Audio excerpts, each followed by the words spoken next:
In the name of the Father, the Son, and the Holy Spirit. Amen. Today we are celebrating the builders of the church in Aotearoa, New Zealand and Polynesia. We think about our ancestors who have gone before us, our spiritual ancestors who have given us this church that we have now. How well they stewarded it and passed it down from generation to generation. We remember those that helped to spread the gospel of Jesus Christ in this land.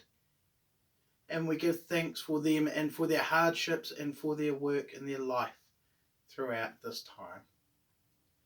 For our sermon this morning, I thought I would read about how a little girl's death, a girl called Torori from a place called Waharoa, and how her death helped to spread the gospel of Luke throughout Aotearoa, New Zealand, all the way down to Stewart Island through Otago and Southland, our area, our home.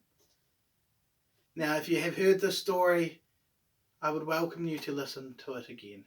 If you haven't heard it, then I would ask you to listen and take inspiration from how the gospel had a life of its own, and how brave men and women helped to spread the good news of Jesus Christ throughout our land. I will be reading from a book put together from the New Zealand Bible Society.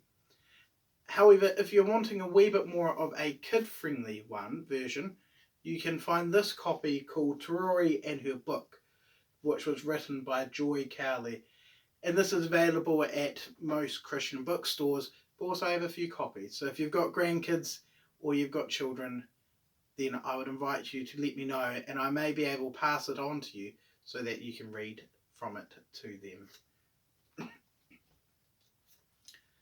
The story starts with Torori and her other children and her father who have gone to a different place, and you will hear more about it.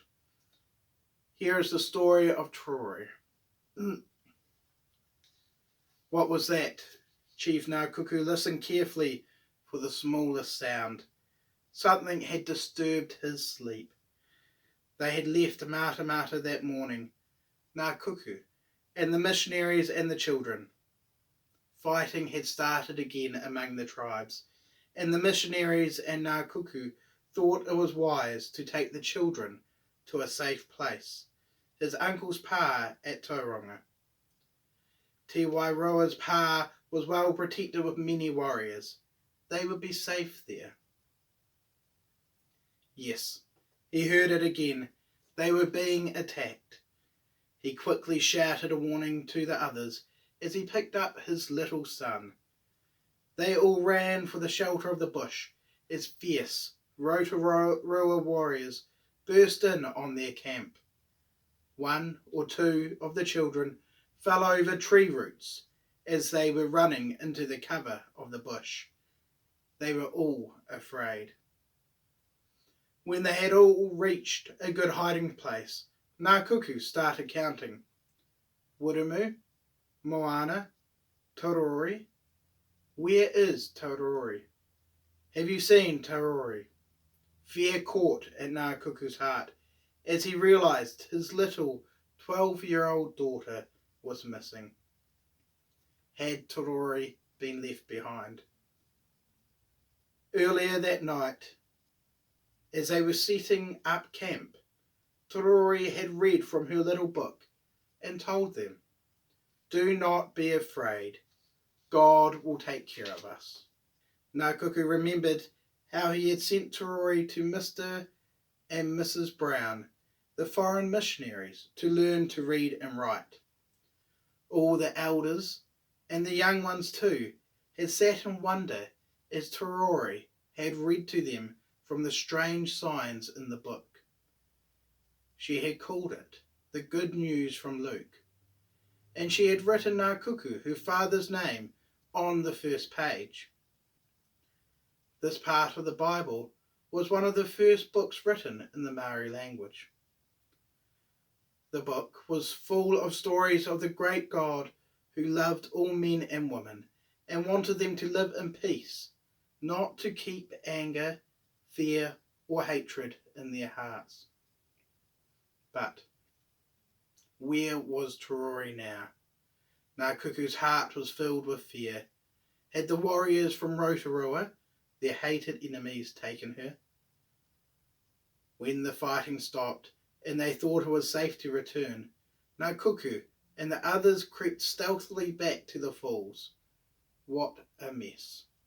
All their water containers and cooking pots had been broken. Looking around the site, Ngā saw what he feared most. Beside a tree, the body of his little daughter. Sadly, he gathered her in his arms. The woman began to wail, and the men, in their suffering and anger, planned their revenge. They would start up immediately, get a war party together, and hunt down Torori's murderers. No, Ngā said. There has been too much bloodshed already. Remember the words of God in Torori's little book. We should love those who hate us, just as Jesus did.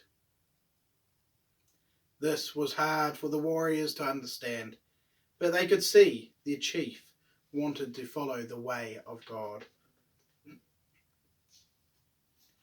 Meantime, one of the Aotearoa warriors was studying Torori's little Gospel of Luke. Ura threw it down in disgust. When he had taken the flax kit from under the girl's head, he had thought it contained something of value, perhaps greenstone. But what good was this book to him? Even though it was written in Māori, he had never learned to read. One day, a slave named Ripaho came through Ura's pā. He was returning from Pāhia in the north to Otaki. When he saw the little book, he started to read it, and the men and the women of the pā gathered around to listen. Ura heard him read about Jesus, the Son of God. He also heard how Jesus had died a cruel death so that God could forgive everyone's sins. Was God able to forgive him, who had done so many bad things, even the murder of the little girl who owned this amazing book? That night, Ura asked God to forgive his sins. But before he could worship in the Christian church, there was something he had to do. First, he must travel to Tauranga and ask Ngā to forgive him. Because Ura did this and was forgiven, there would be no more fighting between their tribes. The death of Torori had brought them together in peace. Meanwhile, the slave Ripaho travelled on to Otaki. There he met the son of another fierce warrior. Everyone had heard of Tamihana's father, Te Rupraha. He was feared by all the tribes in the area, even as far away as Kaikoura in the South Island. Ripaho told Tamihana how Torori's little book had brought peace to the Waikato and Aotearoa tribes. Tamihana asked Ripaho to tell him more about Torori's God. He asked him to teach him to read. Ripaho sent to Aotearoa for more of the books. When those books arrived, he was amazed to see once again the familiar, worn little book belonging to Torori. With excitement, he quickly turned to the first page. Yes, there it was, Ngā name. Torori's Gospel of Luke had arrived at Otaki. For many weeks, Tamihana and his cousin Te Whiwhi lived with Ripaho on the island of Kapiti. They gradually learned how to read and write from Torori's book. Their hearts were changed as they learned that God loved them and wanted them to have love for all people, even their enemies. Tamihana returned to Otaki to share the good news with the rest of the pā. he sent Te Whiwhi to Paihia to bring back a missionary to live with them at Otaki, to help them to start a school and church so they could learn even more about Jesus. Even the proud warrior Te Raupaha became a Christian. But Te Rori's story was not yet completed.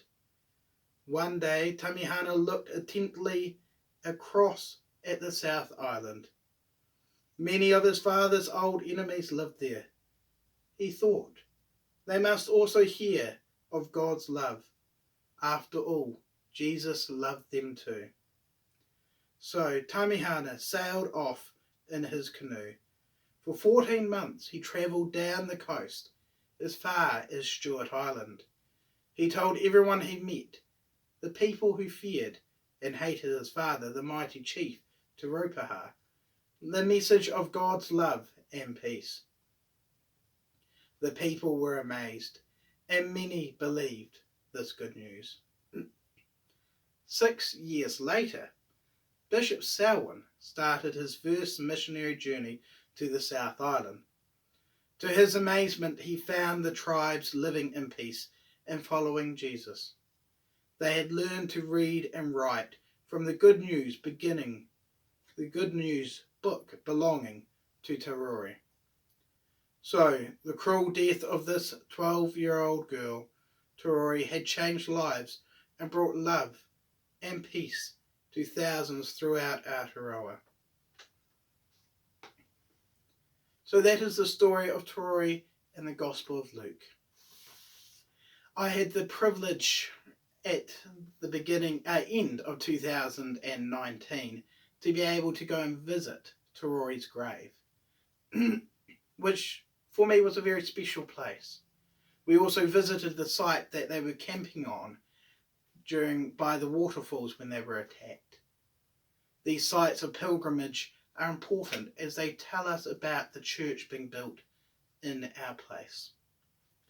I thought just to end the sermon, I might share a few dates, important dates, in our diocese with you, and then we would end with a prayer. So, I think we all know what occurred in 1814. It is the year in which Samuel Marsden, the first missionary in Aotearoa, came and had the first Christian service on Christmas Day. He was invited by Chief Ruatara to come and do this. Down here in Otago in 1840, Methodist James Watkins set up a mission station in Karatane. He was the first missionary in the South Island, and in May 1840 he preached the gospel for the first time here in the South Island. He started schools and trained Kaitahu missionaries, and he published Otago's first book, which was a book of Maori prayers and hymns. In 1842, our story is connected with Te Rori's, and we get Te Whiwhi and Tamihana, who were inspired by Luke's Gospel, to come down to the South Island and become missionaries to us here. Now, Tamihana was very brave coming down, as he had many enemies here because of the attacks him and his father had done. He also later accompanied Bishop Selwyn on his first visit to Otago. And that occurred in 1844. And Bishop Selwyn, the first Anglican bishop in Aotearoa, visited Otago for the first time in that year. An important date for us in the parish of St. Peter's is 1864, and that is when the first church in the parish was built and consecrated by Bishop Harper, because we were yet to become our own diocese. That occurred in 1869, when the Diocese of Dunedin was formed. We then get a long line of bishops, including Samuel Neville, who was the first bishop of Dunedin, and we've got our 7th bishop in 1989, Bishop Penny, who was the first female diocesan bishop, and of course we have Bishop Stephen now. One of the most important dates, however, though, is 2021. This is that date in which it is our responsibility to be the builders of the church in this land. It is our responsibility to go out and to bring the good news of Christ and the Gospels through to our neighbours, our friends, and all those that we work with. I don't know if you've read the book Mere Christianity by C.S. Lewis, but there's a great line in there that I do remember. He's talking about clergy and lay people, and he actually says how lay people have the most important role, because their job is to go out and to proclaim the gospel of Christ in their everyday life, at work, at friends with family, and how they are the builders of the church. So as we go from today, while we cannot meet together, let us remember that, and let us build up God's church in this place. Amen.